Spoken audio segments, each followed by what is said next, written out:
All right, we are online with the third session of our symposium, PUCPR on internationalization, also known as SPIN. As you all probably know by now, the SPIN this year has as theme faculty as key players on international education, and we've been, the whole team at PUCPR International has been doing a great effort in bringing information to faculty members. But also, of course, the symposium is open to the entire community that is interested in international education as a whole. And within that context, I'm very happy to have today with us the representatives of the Scholars at Risk Network. This is an interesting story. Maybe a couple of years ago, I met the initiative at one of the meetings that I attended to. I think it was an IEI, the IE, the European Meeting for International Education. I'm always get in trouble, you know, saying those letters there. And since then, we became members of SARS, very proudly. We've been trying to do as many events as possible together with SARS, so SARS became a very good partner. We, as a Catholic communitary non-profit institution, we value a lot human rights. Is one of our strategic areas of development and research. So once again, thank you so much for joining us. We have together with us today Joyce Pizzarello, who is the Director of Membership and University Relations at Scholars at Risk. Joyce's work involves managing network relationships, working with member institutions to promote SARS programming, and cultivating new institutional relationships. Joyce received a master's in international affairs from Columbia University with a concentration in international security policy, and also received a bachelor's in philosophy and religion at Colgate University in Hamilton, New York. Joyce, thank you so much for joining us. We also have, and it's a real pleasure, to have Catalina with us. Catalina is a project coordinator at the Human Rights and Research Center at the University of Ottawa, and has taken a leading role in research on academic freedom in the region and coordinating with SARS on the Americas Hub project. So once again, thank you so much. I hope this is just our first contact. You'll be always very, very welcome to connect with us and join us. Hopefully next year we'll do the symposium in person again, and you're already invited to be here. Joyce, with that, I'll leave the floor to you. Thank you so much again. Wonderful, and thank you so much for having me today. I also just want to give a special thanks to PUCPR and the international team. This is quite an impressive event, and I fully recognize what leaders you all are in international education, both in Brazil and beyond, and so it's a real pleasure to be part of this work. My name is Joyce. I'm the Director of Membership at Scholars at Risk. And I'm going to share today a little bit of background about the Scholars at Risk Network, who we are, what we do, and ways that faculty and students can get involved.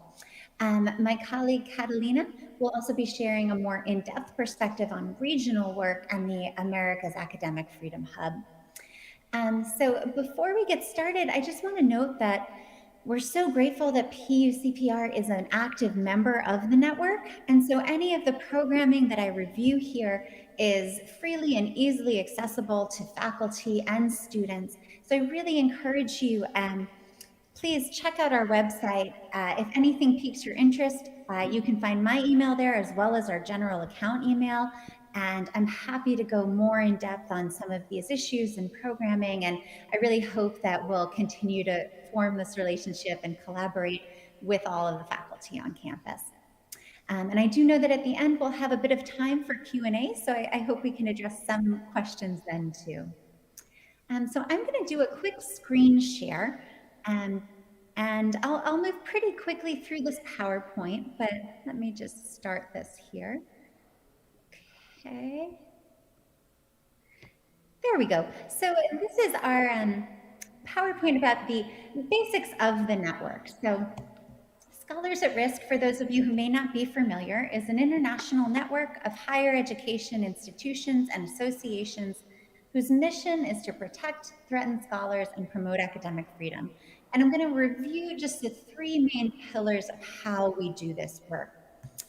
We consist of over 560 institutions in 42 countries around the world. So we truly are an international network, and we're very lucky to have such wide representation. Now, when it comes to the ways that we promote and protect academic freedom, we have protection work, advocacy work, and learning work. Our protection work is really was the main start of the SAR network about 20 years ago. And this work involves offering direct opportunities to scholars who are suffering grave threats to their lives, liberty, and well-being. And we do this by offering support and also sanctuary and assistance through our hosting program. And we arrange temporary positions with the university in our network to support these scholars. And the process of how we do this is we receive applications and referrals about scholars online who are in need of assistance. We'll then arrange short-term, usually about a year-long, hosting opportunities at institutions throughout the network. And we'll also work with scholars during the duration of those opportunities and those hosting positions to figure out their next steps. And that can be another position within the network. If safe, it could be the opportunity to return home, or it could be a career transition too. So we're very, very welcome to anyone on campus who's interested in learning more about hosting. If you think your department may be interested in hosting a scholar, I can share more information about that online, and also some of our materials to go over that. I also want to share that we on our website have an online application. I will talk a little bit briefly today about the situation in Afghanistan and the current number influx of applicants we've seen from there. But if there are any faculty in the audience who are receiving requests from scholars either in Afghanistan that you have worked with previously or around the world who are finding themselves at risk, you can certainly direct them to our website. Very clear, there's an apply for help button, and they can begin their application process there. And that will get our team started on vetting their application and seeing what sorts of opportunities we can offer them. If you are interested in hosting on campus, please, you can reach out to me directly or just to our general email. We recommend starting conversations on hosting about 6 months prior to the ideal start date, simply because it can be a bit of a process to get everyone on board on the same page, finding that scholar who's a right match for your community. Yeah, so the process for the scholar involves an initial evaluation. We look at risk to scholar in several different ways. So we consider both targeted risk, and this can be risk coming from a government, it can be risk coming from a non-state actor because of the work that a scholar has done that has given them a public profile that they're now being targeted for.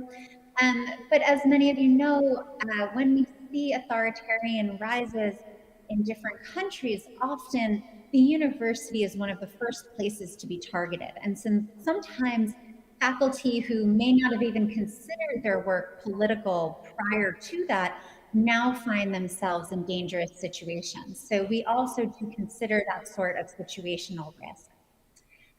Well, then again, our team will vet those applications, and if we feel that we can be of assistance to the scholar, we'll begin the process of matching them with an institution in our network.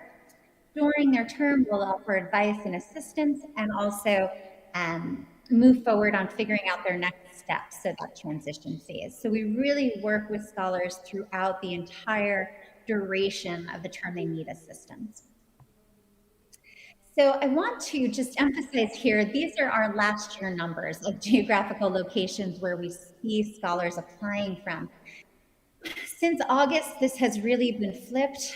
The number of applicants that we have seen coming from Afghanistan in the most recent 3 months is really close to 1,000 applications now. So this is more, many more than Scholars at Risk would receive writ large around the world in a year's period of time. So as you can imagine, any international crisis will really have an effect on country and where we're seeing applicants coming from. In relation to Afghanistan, if there are faculty in the audience who have worked on this region or would like to learn more about SAR's efforts, or scholars coming from Afghanistan, happy to discuss that more either in the Q&A or you can reach out to us directly. But I will share that because of the influx of application and the special needs of that population, we have tweaked our standard application process and made a few different moves behind the scenes to expedite that process for them and within the network. And I'm very proud to say we've seen such a groundswell of support internationally from all of our institutions that want to assist here. And so I can talk a bit more about that process too. And just for background, our scholars come from a wide variety of disciplines. I think that for many people, when they think of scholars at risk, they tend to think of law and human rights, and sometimes history, if the version of history a scholar is teaching or it doesn't comport with what an authoritarian regime wants to put forward. Anything that involves kind of those freedom of speech issues too, but journalism also kind of easier to understand why these academics find themselves in trouble. But I want to really emphasize that our scholars come from a wide variety of disciplines, even within the hard sciences. And so if you are any department on campus that is interested in getting involved, you may be surprised about the risk that your colleagues are facing in a variety of contexts internationally. So we're very happy to help you kind of navigate finding the right match. Okay, so that's very brief on our protection work, and happy to go over more of that afterwards. But I want to also talk a bit about our advocacy work.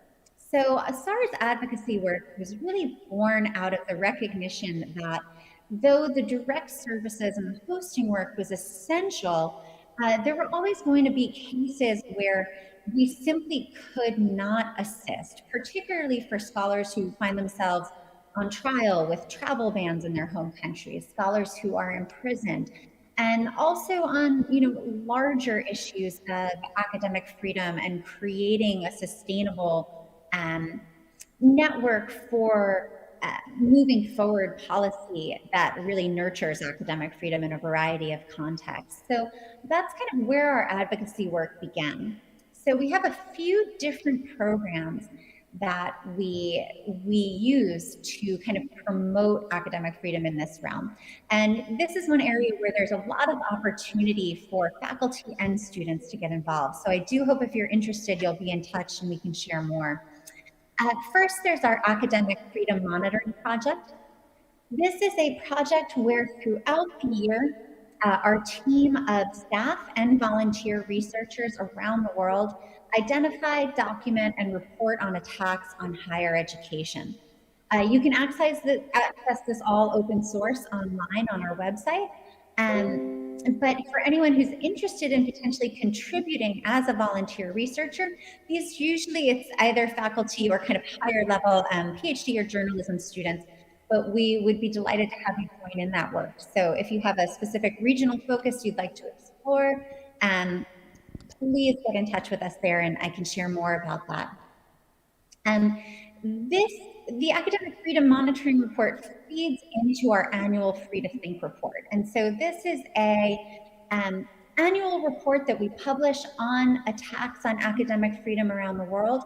But this really digs into analyzing what we find in the academic freedom monitoring work and really trying to put our finger on thematic and regional trends for ongoing issues. And so a lot of our members find this really helpful when they're getting more in depth, trying to understand what are the trends internationally in academic freedom? How are some of our colleagues around the world approaching this? What's similar? What's different? What can be a warning sign in one context that we should be paying attention to in another context? And so our new report is about to be released December 9th, and there will be a online conference around that. So I invite all of you to attend. And again, that's right up on our website. So I do hope you'll access it. And of course, the most recent year's reports are also there. So if you want to learn a bit more about what we're reporting on and what we're seeing, that's all available online. Okay, and now we're going to get to our Scholars in Prison project. So this is a project where we advocate specifically for a number of scholars who are imprisoned or on trial because of either their work or their participation in peaceful protest. And what we do here is we have a robust case intake process. We'll really work with any of these scholars' representatives, family members behind the scenes to understand the context and really figure out what the most effective range of advocacy could be, whether it is public or sometimes more private advocacy, legal counsel, working with partner organizations. But this program offers strong opportunities for student and faculty involvement. So we have a series of programming called our Student Advocacy Seminars. It's an experiential learning program for any faculty to bring to their classroom. Usually we'll see faculty that are working on human rights issues and research, a course on perhaps international affairs, politics, but sometimes journalism, social work. There is a pretty wide grouping of faculty members who have really introduced this into the courses. So some of our faculty will take a case of a scholar in prison after consultation with our team, selected either based on type of situation or regionally, and they will build kind of an entire course around that. Others will take a case and kind of weave it into a pre-existing curriculum, and they'll offer it as a workshop or a opportunity for a component of that course.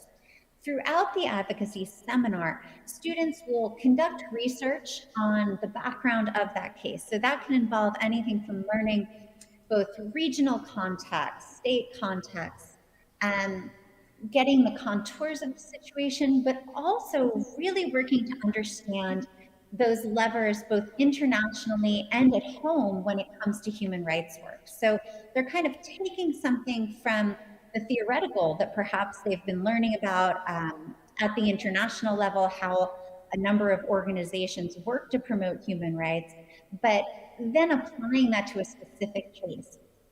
They'll create a report on that case, but they'll also create an advocacy plan. And I think personally that's where things get very interesting for students, because it gives them the opportunity to think creatively, taking this real world situation and then applying what they know about their local, state, and international context to how they can advocate for someone. So we've seen students do all sorts of interesting campaigns around these scholars, and whether it's social media, campus organizing, press, or even working with local government officials to promote their case within the context of their national situation, and seeing how they can kind of pull levers for these academics who are imprisoned. So it's a really wonderful opportunity, especially at the undergraduate level, where I think those opportunities can be harder to find to really apply that theoretical to the experiential. And again, this is open. It's a free of cost. So any faculty who are interested in it, please contact us, and I'm delighted to share more resources and kind of talk about the background there. And in addition, we have our academic freedom legal clinics. These are somewhat similar, but a higher level of programming. So really, those that are participating in this are either law school or they're master's level students generally, potentially in international affairs or journalism or human rights, but they really come to the program with a more extensive background. And so the projects that they're taking on can be local or they can be international, but it's framed in much more of a legal analysis perspective. Again, they are producing an advocacy plan, but that's usually a sort of legal advocacy plan, and it really gives students that opportunity, again, to bridge the theoretical with a real world case or a policy issue that they want to address. And so it's also a great opportunity. And then I want to just talk really briefly about our learning work. These are also some really easy and nice ways to get involved in this work on campus. I know, for many of our institutions, hosting a scholar is a wonderful experience that, brings so much depth to campus and is so mutually beneficial, but at the same time does take more planning. It's a little bit more difficult, and many of our members, simply don't have the resources to move towards that, at least initially. And we offer a lot of entry points into the work that are just easier. So we host virtual conferences and workshops. Um, this slideshow was made this year, and so they are all virtual as of now. We used to host a lot of in-person conferences and workshops, and one day we really hope to move towards that hybrid model once more of our faculty are comfortable, coming back post-COVID and travel arrangements are easier. But we have found, of course, like many institutions, that this has opened us up for even more international collaboration. So I think we'll be keeping some of that virtual model in place too. Anyone who's interested in that, again, please sign up for our newsletter online. You'll get a steady stream of our programming and opportunities on a variety of topics in international academic freedom that you can join in on. We also offer an online course called a MOOC. It's an open source learning opportunity that talks about both the history of academic freedom, current context for academic freedom, and it really offers a global community where you can see a lot of the participants having conversations back and forth, examining these issues with various levels of expertise and experience there. So it's a really wonderful opportunity to connect. We collaborate with global partners. We issue reports that our members utilize in a variety of contexts for events and also learning. And we also coordinate a speaker series. And this is something that I'd really like to emphasize for faculty in the office, in the audience. The speaker series is an excellent opportunity to, pretty easily bring in some new voices to your classroom. Again, we used to do this in person. Over the last 2 years, we've started doing it all virtually.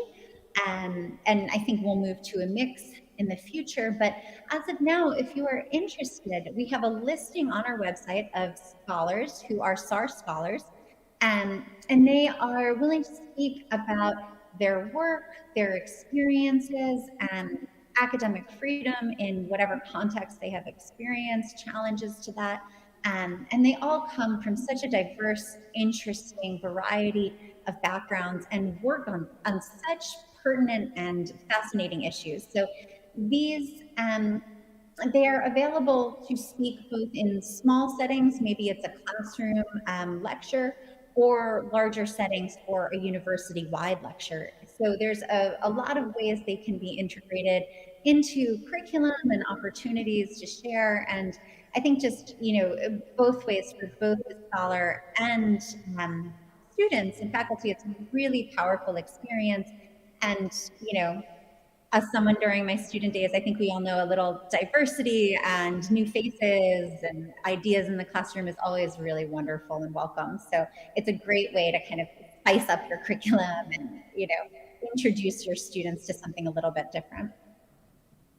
So that's the basics of our work, and I know we'll have a little bit of time to discuss, but I do want to pass it on to my colleague, Catalina Arango, who's going to share a bit more on our regional work. And thank you so much for attending, and there you go, Catalina. Thank you, Joyce. Thank you very much to the people in Brazil for inviting me. Muito obrigado. I am broadcasting from Canada, but since I am a Colombian, it is an honor for me to be here with my Latin American friends. So thank you very much. It is such a happiness to be here. So as a partner of Scholars at Risk, the University of Ottawa's Human Rights Research and Education Center has been monitoring the Americas for 5 years now. We have been tracking risk factors and violations of academic freedom in Canada, Honduras, Mexico, Venezuela, Colombia, Haiti, and Brazil.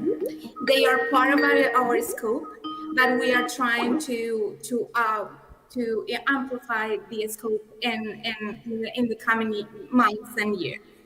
Some tendencies of our work have become evident, and I wanted to highlight some of the examples and cases that we have analyzed so far in our work.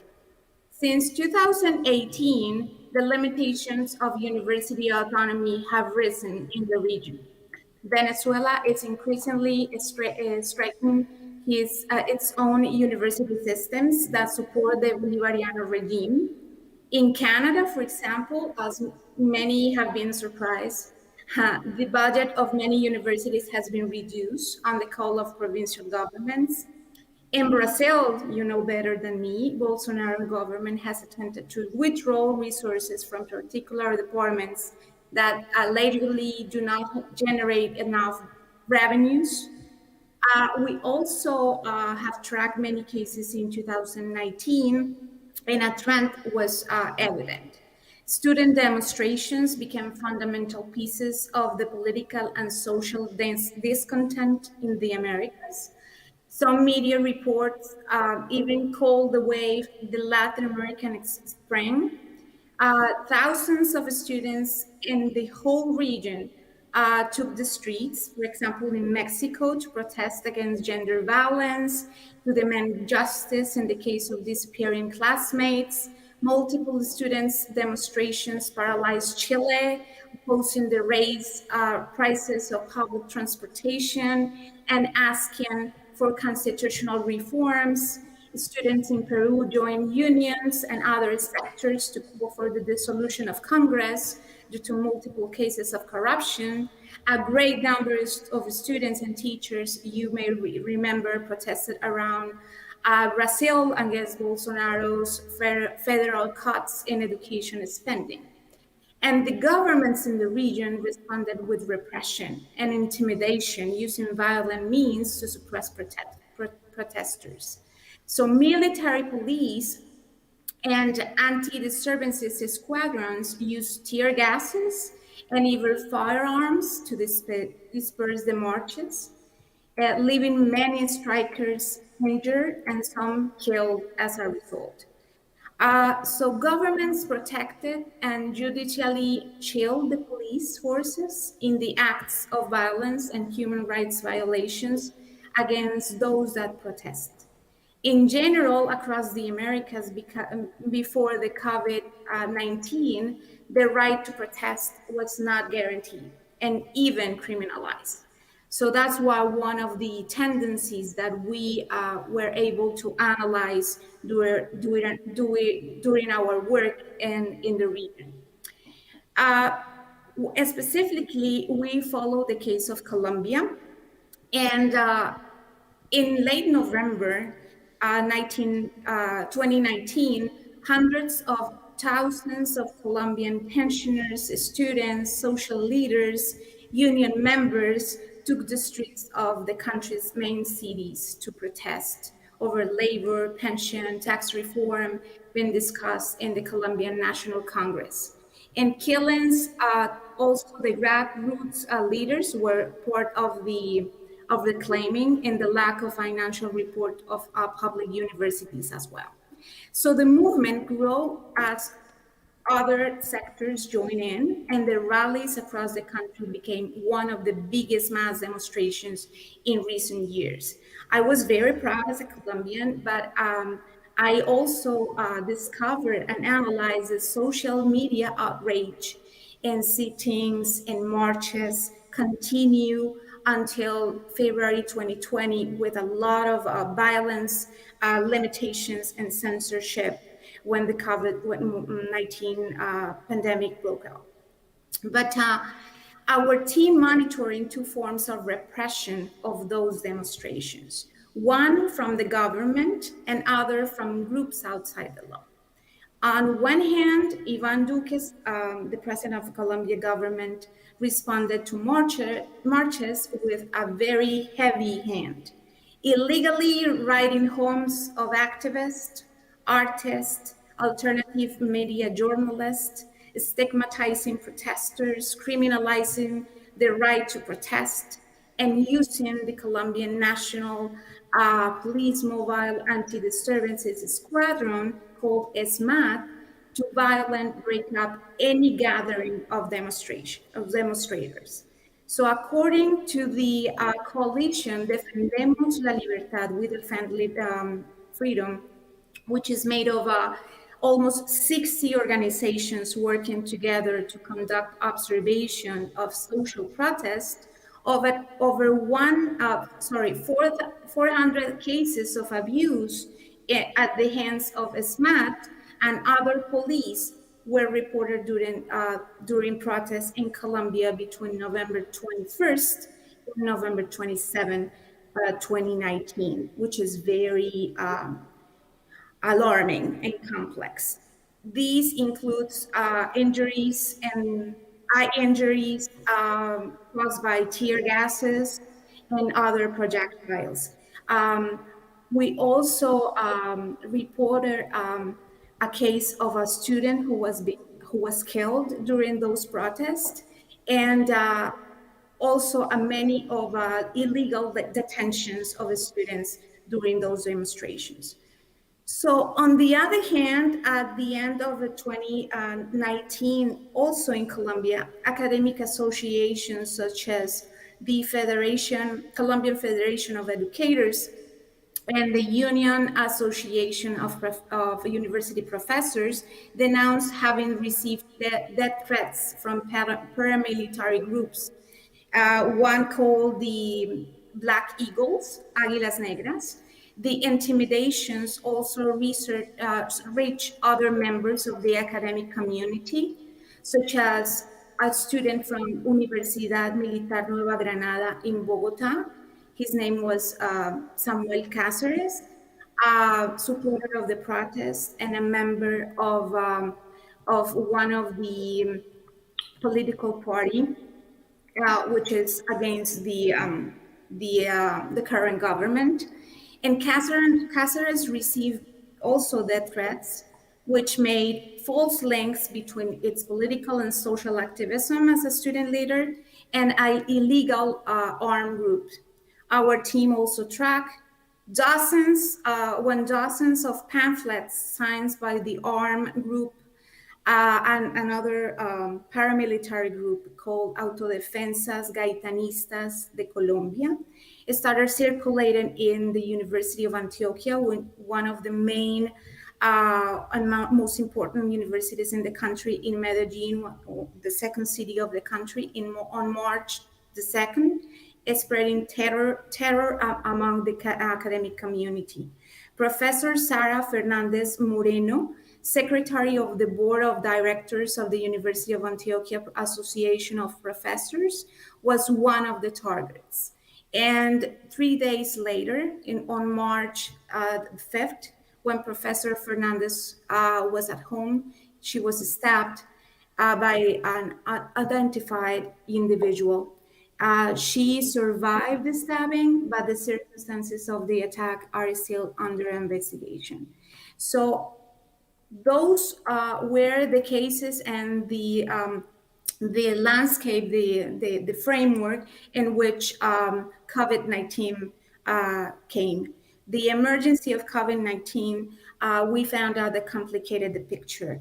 So we found more budget restrictions, more cases of gender balance, even in online academic environments, more interference in university autonomy, but one of the main factors affecting university education in times of pandemic has been so far the technological breach. So due to the cessation of many work activities in these countries of the region, mainly in the South, Latin America, and Central America, families must prioritize food and health. So that makes it impossible to pay for higher education studies, acquisition of technological equipment, or even internet connection. So higher education is now struggling with students dropping out, professors not being paid, and entire communities being left behind. So above all, I mean, on top of this complication, many professors have been censored to speak up against the governments and state their academic opinions on health issues. So scientists have been censored and their opinions have been silenced. So we have the case, we track the case in Brazil. We know that Bolsonaro has intervened many times in the nomination for universities authorities, trying to politicize the appointment of rectors, vice rectors, deans, and other staff within federal universities. But on March 2nd, Brazil Comptroller General Office adopted a resolution provided to universities professors from Brazil to publicly criticize the government for a period of 2 years. This provision, known as Termo de Ajustamiento de Conducta, sorry for my Portuguese, was adopted after the federal deputy filed a complaint against these two professors, requesting their dismissal. And so what motivated this reprimand? The case started in January 7th, when professors Pedro Rodriguez Curijajal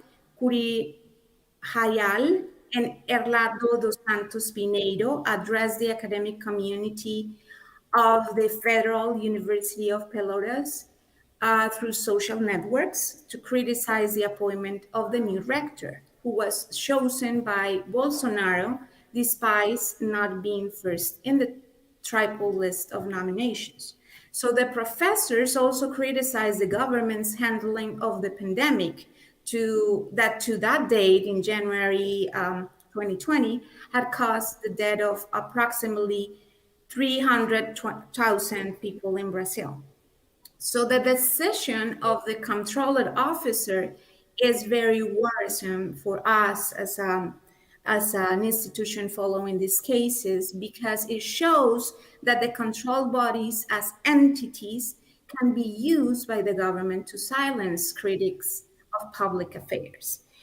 In this case, the appointment of universities authorities and the handling of the coronavirus pandemic in the countries. So the censorship is contrary to the American Convention of Human Rights, affecting both freedom of expression and academic freedom. But this case is not unique, and it has repeated in many countries across the region. It is also, we have tracked cases in Honduras, Nicaragua, Colombia, even where academics have speak against the government in health issues related decisions, and they have been silenced. So our work is not only about highlighting cases in which academic freedom is at risk.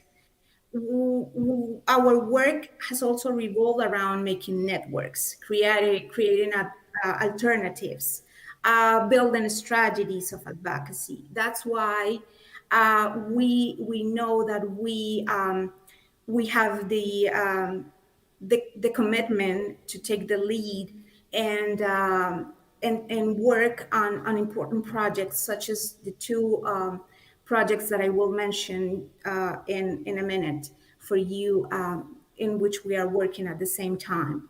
So the first project that I want to talk to you about, and I invite you to participate and be an active participant is that we are part of the academic network led by the Inter-American Commissions on Human Rights.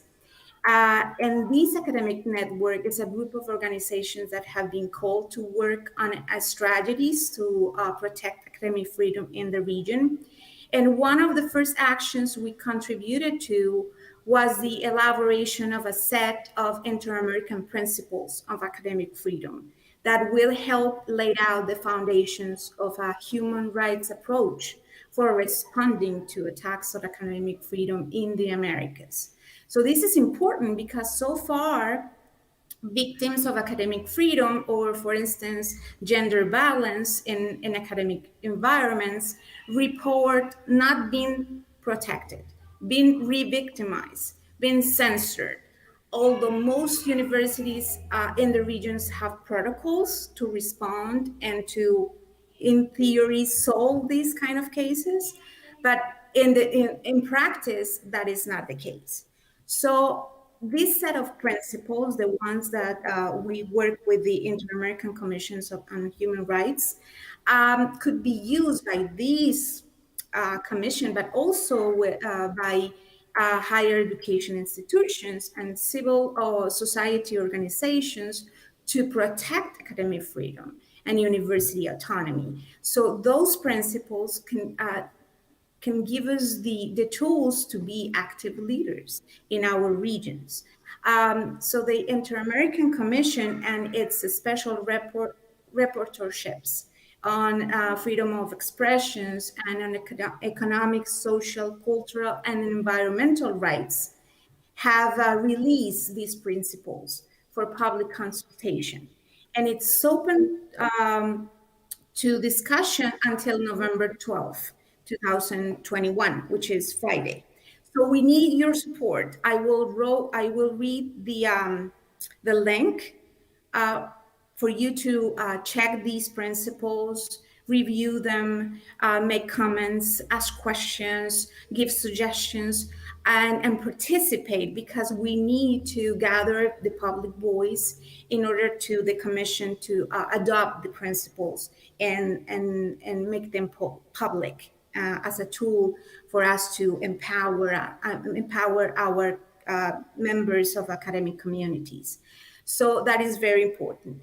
And the second project that we, as University of Ottawa and Scholars at Risk, are involved now is that, along with the University of Monterrey in Mexico, we officially launched a 2-year project to increase awareness and advocacy in defense of academic freedom across the Americas. So the main purpose of these project, which is called the Scholars at Risk in the American Hub, is to move forward the discourse around academic freedom by generating clear and regionally tailored guidelines, foster direct advocacy, and position the Americas as global leaders on the development of relevant human rights norms and standards to protect higher education spaces and academic communities. So the project will be rooted.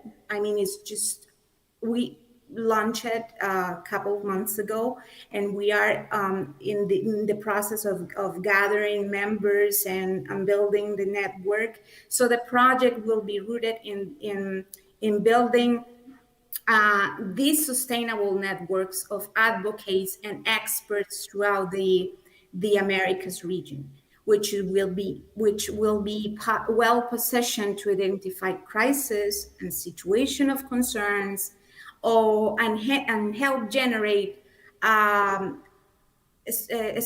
advocacy strategies and advocacy responses, because we don't need like a pre established advocacy strategies. We need to create our own, and so that's why we need to generate these robust network for us to be active actors of our own action. I mean, to protect our own institutions. So the work of this project will revolve around this network with key national and regional higher education institutions, associations, academics, and civil society organizations seeking opportunities to promote academic freedom in the region and monitor attacks of higher education, addressing national, political, legal, and cultural realities. We know that each country of our region is different, but we share some common ground, and we have this tendency that could link our problems, so also can link our solutions. So I open this hub for you. You are welcome to join, and I will also leave my email for future contacts, so we can just start a conversation and be part of this vast network of engaged actors in our region. So throughout our work, we have learned that there is always a case to report. Its academic freedom is always at risk, but local and regional actions are needed to promote the crucial importance of protecting the space within higher education institutions as an indispensable component of a civil society and a healthy democracy. So we need to become advocates and to promote and protect our higher education spaces as treasures for our democracy. So thank you very much. I will leave you. I will leave the topic here, and I open the Q&A space for the discussion to start. Fantastic! Thank you so much. It was amazing, really. I was listening to you too, and you know, brain was just running wild in thinking, because maybe I can make a brief comment before we move on to the questions. But the usually when people think about scholars at risk, you would tend to associate with countries in, let's say, trouble, like Joyce showed us, Syria and Afghanistan, and populations under a very clear threat. But then I was thinking, before you, Catalina, started your talk, that I enjoyed very, very much, I was thinking, yeah, but the risk is not only there, right? We're living through very strange times, I guess. And sometimes I have the feeling that our time will be studied in the future as a second dark ages, you know, because it's been really difficult to separate truth from not truth. And scientists and scholars like myself, I am a scientist in medical sciences, and I've seen colleagues of mine, just by doing their own research, being threatened by, threatened because their studies didn't find what was being expected as the easy solution, let's say, for the COVID pandemic, right?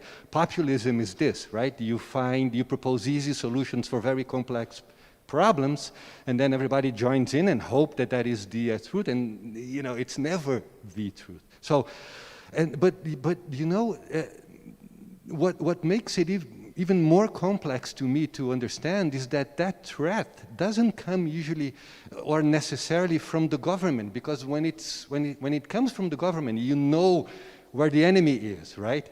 But it comes from this diffuse mass of people that is probably manipulated by governments in a way that you cannot really tell, you know. But like I said, I have colleagues of mine who received life threats because of their publications in medical sciences, but not from the government or the police or some kind of paramilitary association, from just the people, you know, and that is really scary, because you don't, like myself, I don't know what to do. I don't know how to react to that. There is no clear enemy. That's my point, you know.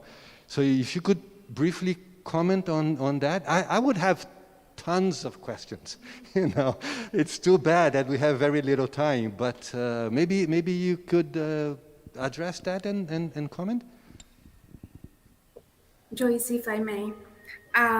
Yes, when I started coordinating this project, I'm a Colombian and I work in Canada, and we included Canada as a country of our scope, and I was leading as like a group of students, and I was like, nothing happens in Canada, I mean, related to academic freedom. It does. Exactly, but we started to analyze and track cases, and we discovered that that is not the case. I mean, in Canada, we have problems related to freedom of expression. We have censorship. For example, we monitor a protest at the University of York in Ontario, and where students were supervised. I mean, the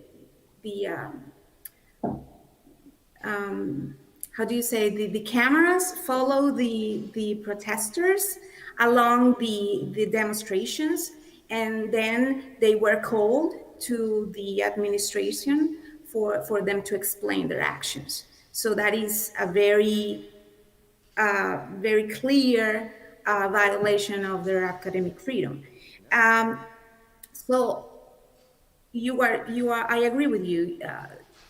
Academic freedom is at risk everywhere, but related to the question that who is the source of the risk, we have discussed this plenty of times within our team, and when we were elaborating and contributing to the set of these principles for the Inter-American Commission of Human Rights, we ask ourselves that question.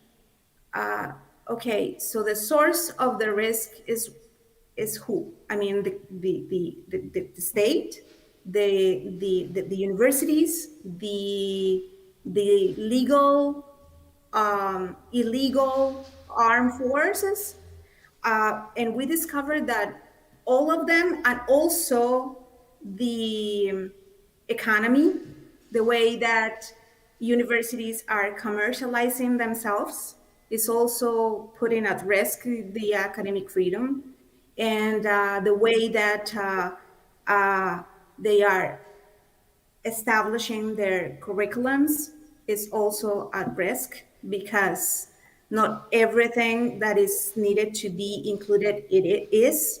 So there are plenty of sources of risk, and so it is a very complex situation that we need to deal with.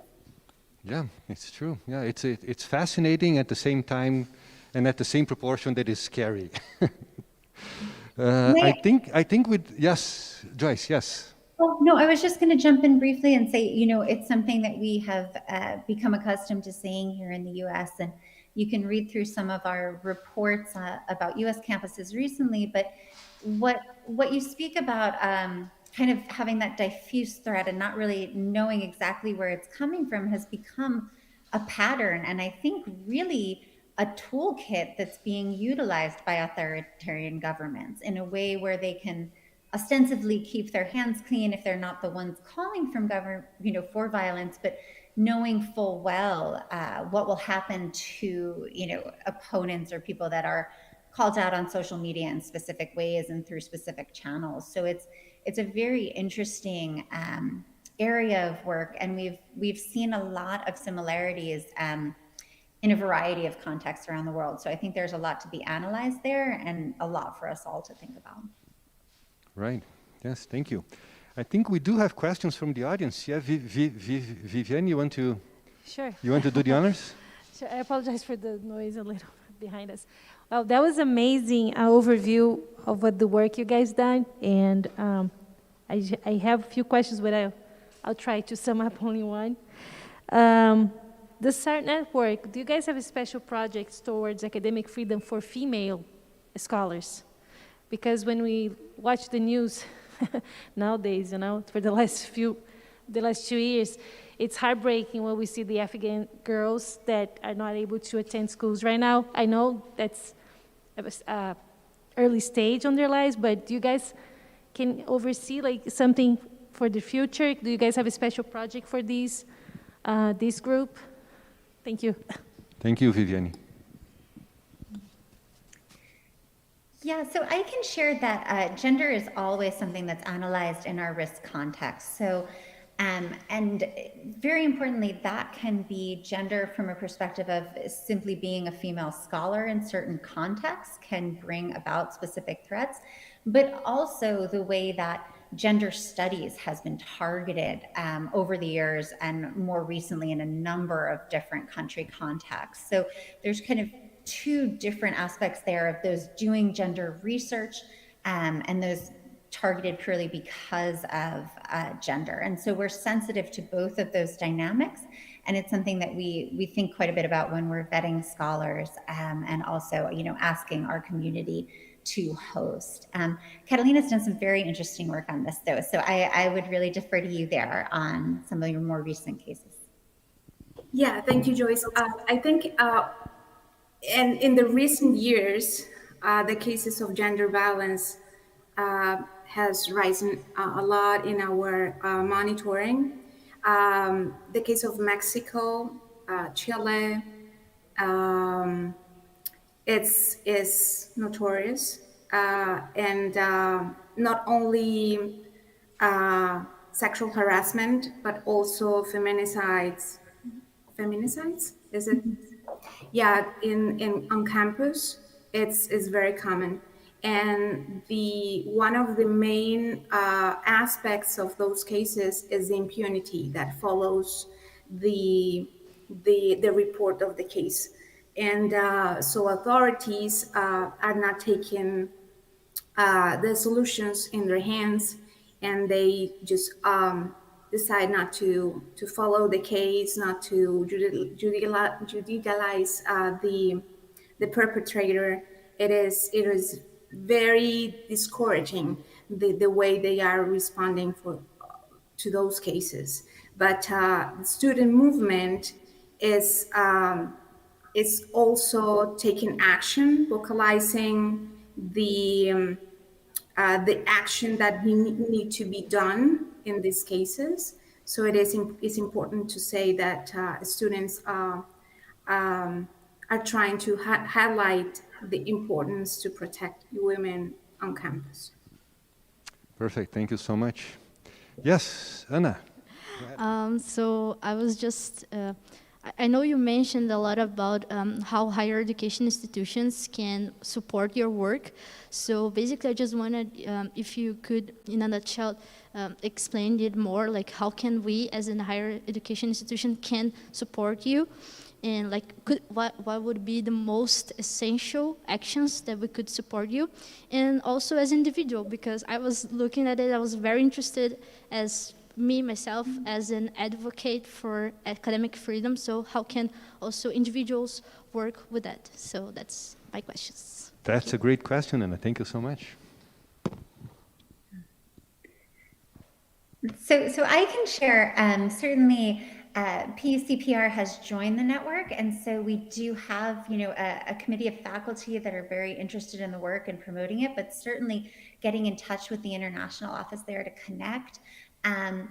And then getting involved in the different aspects of programming. So whether it's exploring hosting, the speaker series, you all have been so kind to invite us to a number of events, and I can tell that your faculty are very interested in integrating these issues into their work. So, I mean, that's exactly what we're hoping for as a network. And, also in spreading the word to your colleagues too, so that we can kind of build out that network further, all share best practices and experiences and, get the work done.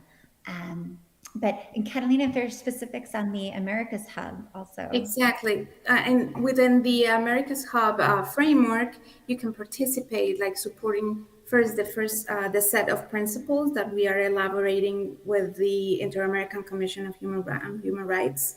I left the link there.